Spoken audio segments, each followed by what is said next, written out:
National Human Rights Commission, NHRC, has taken cognizance of a complaint requesting its intervention for an appropriate inquiry in the recent incident of stone pelting and assault by an unruly and disruptive mob on the army personnel in the Shopian district of Jammu and Kashmir on the 27th of January. Raising the issue of the safety of soldiers and officers of the Indian Army deployed in counter-insurgency areas in Jammu and Kashmir and other states, the complaint sought to draw the attention of the Commission to the innumerable and frequent instances of violation of human rights of the Army personnel, particularly in Jammu and Kashmir. Meanwhile, our correspondent Meenakshi Bhanja caught up with the children of brave soldiers who moved the NHRC seeking an intervention in the stone pelting incident on Jawans. Listen in.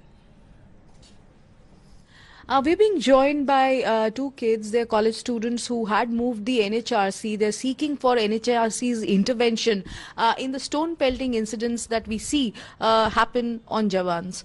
So, Preeti, tell us a little bit what prompted you to move NHRC and also your friend. We are the army kids, and it is so that makes us a part of the armed forces, the family of the armed forces.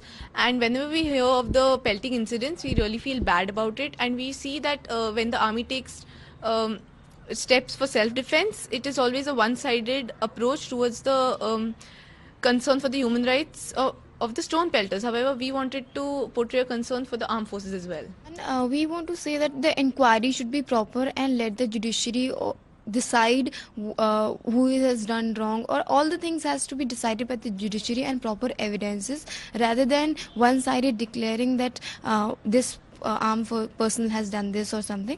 So ultimately we want protection and inquiry which should be unbiased. Have it these youngsters who have now knocked on the doors of the NHRC are seeking for the NHRC's intervention because they feel somewhere that this is integral in having justice be done to these Jawans who are there on the borders fighting for the country and come regularly in the midst of such stone pelting incidents. In New Delhi, Meenakshi for Mirana. All right, let's go across to Mohit, who joins us on the phone line. Mohit, NHRC now taking cognizance of this complaint? Well, certainly, these were filed by kids of these soldiers, and they have very categorically mentions that, whenever we talk about Kashmir, it seems that we are only talking about, the people out there. But what about the army personnel who face such stones on a daily basis? What about their rights? And finally, the NHRC has taken cognizance of that and has asked for the defense, the Ministry of Defense, to file in a report in this particular matter. It has asked that what exactly is being done, on their part, and whether these allegations of human rights violations of the armed forces are true or not. And they have, immediately demanded a report in this particular matter.